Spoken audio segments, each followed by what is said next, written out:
సూక్ష్మ రుణాలు అంటే మైక్రో ఫైనాన్స్ ఇదివరకు విచ్చలవిడిగా జరిగేది. సాధారణంగా ఎలక్షన్స్ అప్పుడు ఎక్కువ వస్తూ ఉంటాయి. ఇప్పుడు ఎలక్షన్స్ తక్కువ ఉన్నాయి కదా, ఓవరాల్గా చూసుకుంటే దేశవ్యాప్తంగా ఈ సూక్ష్మ రుణాల భారీ తగ్గిపోతున్నాయి. కొత్త రుణాల మంజూరు తక్కువగా ఉన్నాయి.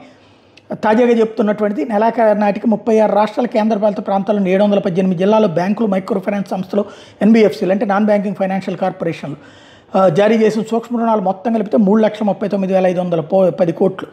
లాస్ట్ ఇయర్ ఇదే టైంలో చూసుకుంటే 4,08,049 కోట్లు ఉన్నది. దీంతో పోలిస్తే సూక్ష్మ రుణాలు మొత్తం 16.8% తగ్గినాయి.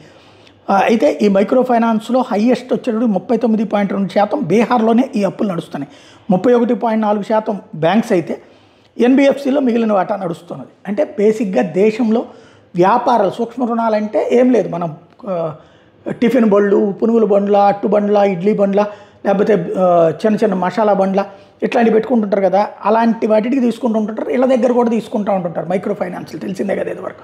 అది తగ్గిపోతున్నాయి. అంటే రీపే చెయ్యలేము అనుకున్నప్పుడన్నా తగ్గాలి, లేకపోతే జనం దగ్గర డబ్బులు ఎక్కువైపోయి ఏముందిలే ఈ అప్పు తీసుకోవాల్సిన అవసరమే ఉందన్నా తీసుకోవాలి. అయితే బేసిక్గా ఏమవుతుందంటే ఈ మైక్రో ఫైనాన్స్ వాటిలో మనం 10,000 రూపాయలు అప్పు తీసుకుంటే ఏం భారీగా ఏమివ్వరు, 10,000 నుంచి ₹1,00,000 లోపిస్తారు.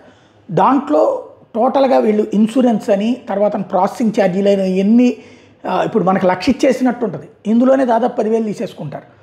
అప్పుడు మిగతా 90,000 మనకిచ్చి మన దగ్గర 1,40,000 కట్టించుకుంటారు. ఈ నెలవారికి కిస్తీలు, లేకపోతే 15 వారం కిస్తీలు లెక్కేసుకుంటే ఇది సాధారణంగా ఏడాదిలోపు లేకపోతే 2 ఏళ్లలోపు నడుస్తుంటుంది. అక్కడ డబ్బులు ఎక్కువ తినేస్తున్నారు.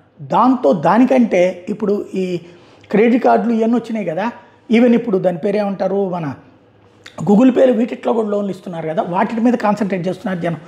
తాడిదన్నే కూడా ఒకటి ఉంటాడు, తలదన్నే కూడా ఒకటి ఉంటారంటారు కదా, జనం అట్లా తెలివి మీరారు. అందుకే మైక్రో ఫైనాన్స్లో తీసి వీటి మీదకి వెళ్తున్నారు.